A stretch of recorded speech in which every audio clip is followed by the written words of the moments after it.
Yo, what's going on, guys? DJ has here, collectivekicks.com. Wanted to bring you guys a video today, have a little discussion point. And if you guys do like these type of videos, please leave a comment, let me know, or give the video a thumbs up, show your support, and I'll do more of these types of videos. But this topic of the day is what's the most that you've spent on one single pair of sneakers. And I'll tell you guys mine if you guys tell me yours. And basically just leave some comments, let me know what's the most you've ever spent like on one pair of sneakers. And maybe why, like why was that the one that really cost you that much? For me personally, I am like you guys, most of you guys know, I'm a kind of collector that, and you can see from the stacks of boxes, up and around and all over the place, that I'm kind of the type of collector that buys at, retail only. And then that's pretty much it. And if you guys haven't seen my channel too much, I mean, I buy a lot of random stuff as well from Nike clearance, some all white dunks with the gum soles. Loved the fact that I got some of these for like 40 something dollars or $50. Really cheap price point. But when it comes down to it, there are occasions where I will pay resale for a pair of sneakers. It's not very often. It's something that I definitely don't do very often for a couple reasons. One is because of authenticity. Like, it's really hard to tell if you're trying to get a deal on a pair of sneakers. It's really hard to tell if you're going to be getting an authentic pair or not. You can get burned on a pair. This is a prime example of a pair that you could probably get burned on really, really easily. These are the Turtle Doves. I mean, any of the Yeezys for that matter at this point. They're very, very, like, there's a lot of replicas out there, so they're very easy to get duped into buying something and spending $700 thinking you're getting a good deal on a pair of Yeezys, and then they end up being replicas or something like that. And that's one of the reasons why I just stick like to buying the pairs that I end up getting. And if I don't get them on a release, then I pass and I move on to the next. There are a handful here and there that I've been hunting, or there's some ones that I would be great to have in the collection, and just I never want to pony up enough cash. So the reason why, like, and everybody looks at this in different ways, right? So if you don't want to go ahead and spend, like, this one was $450 or $430, I think I paid for these ones when I got these Supreme Dunks. That was a pair that I was like, you know what, I have the extra money now. I was not going to be able to get them at retail because there's no Supreme stores by me, and like, I don't even know if those launched online. I don't remember, but I wasn't able to get them from an actual store, but I wanted them, so I bought them online for that price. So that was one shoe right here where this was historically, that was my most expensive shoe to date, which is not the case anymore. But it was at one point for 400 something dollars. And sometimes you decide, you know what, it's worth me not buying X, Y, and Z shoes and then saving up and then buying one of these shoes. So if you have a collection, or if you have that type of mentality where it's like, yeah, it'd be great to have a lot of these shoes, a lot of the general release shoes that come out, but I'd rather save up my money and buy a pair of Yeezys or something like that. I know a lot of kids probably have that mentality out there that have that kind of saving mentality. But that's I guess probably the average consumer. For me, like, it's been a little bit different. It's not the normal story, because I've grown up in Beaverton, Oregon, which is home of Nike, and then Adidas headquarters is in Portland. And so I've been going to the Nike employee store since I was out of high school.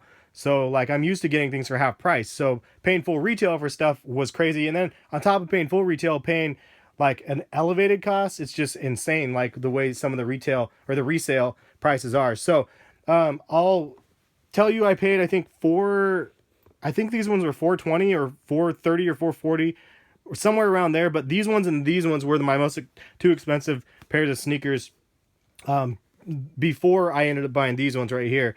So these ones cost me a lot of money because these ones were a charity shoe. This is the Boxtroll Roshes, designed by Tinker Hatfield. Really dope shoe, really dope concept in my opinion. And this charity that this went to like an adoption like organization, which I'm being adopted. Like, I was like 100% fully supportive of these. So I thought that was kind of a cool one. But these are the ones that I spent the most on out of all the sneakers out here, all the sneakers in my collection, which there's quite a few now. But this is the most expensive one that I just recently got. A lot of people saw my unboxing video that I did of these, but the fact of the matter is I didn't tell you guys how much I paid for them. I will tell you now that I paid $800 for these, and that is a lot of money.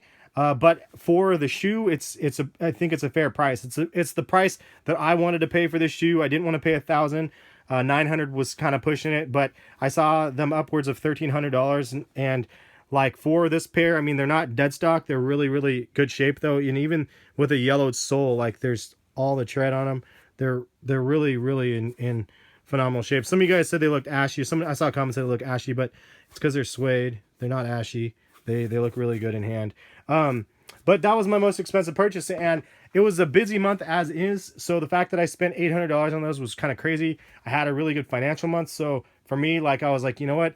Now's the time for me to be able to pull the trigger on those. And so I ended up buying them because of that. And it was just kind of the right time, right place, right time sort of thing. And the price was right. So I was like, you know what? I guess I'm just going to go ahead and pull the trigger on these. And that's what I ended up doing. Part of the reason why I ended up spending that much money on this shoe is because I really want to complete that Doernbecher collection. I know it doesn't mean a lot to most people out there, but the Doernbecher Children's Hospital is an amazing organization, and I'm definitely proud to be somebody that lives in Oregon, and I drive by the Children's Hospital every single day to work. Also, I went to Doernbecher Children's Hospital when I was an infant, not an infant, but a kid. I had some back issues, I guess, when I was really, really young. It's just a great facility, a great cause, and everything else in between. Also the kids designing the shoes is an awesome added bonus, and I've met quite a few of the most recent designers. I think Jordan Dark did these ones, and of course I haven't met him or anything like that, but I still need the Doernbecher 1s and the 2s in the Jordan series, and then I think I'll be set for that. So that's kind of the reason, and I will be looking out for paying resale price for those, because I want to make sure I get an authentic pair of both of those two, and hopefully in a decent condition and whatnot. But that's pretty much it for that. I want to know in the comment section though, what is your most expensive sneaker that you've paid for in your collection, and why? As you can see, there's other shoes out here, all these other ones that I'm showing you out here, which is not a ton, but I paid retail for all of them except for these ones, which a lot of you guys know from my Foamposite collection video that I posted, that I got gifted these ones back in the day from a homie, and really thankful that I ended up getting those. But I really luck out quite a bit on a lot of sneakers.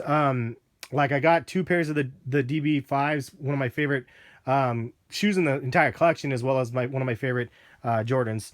But yeah, dude, it's just one of those things where I luck out. If I don't luck out on the shoe, I don't really pay resale too often. And this one really broke down barriers for me. That's a really expensive price point for me, and so hopefully I'm going to keep it kind of mellow in February. Yeah, and then it'll be a little bit better, because that one I took a hit on that pair right there. But yeah, leave a comment. Let me know what you guys think, and what was the most expensive shoe, or what would be the most expensive shoe that you would cop, and which shoe and why. I'm going to be reading the comments, so feel free to be engaged.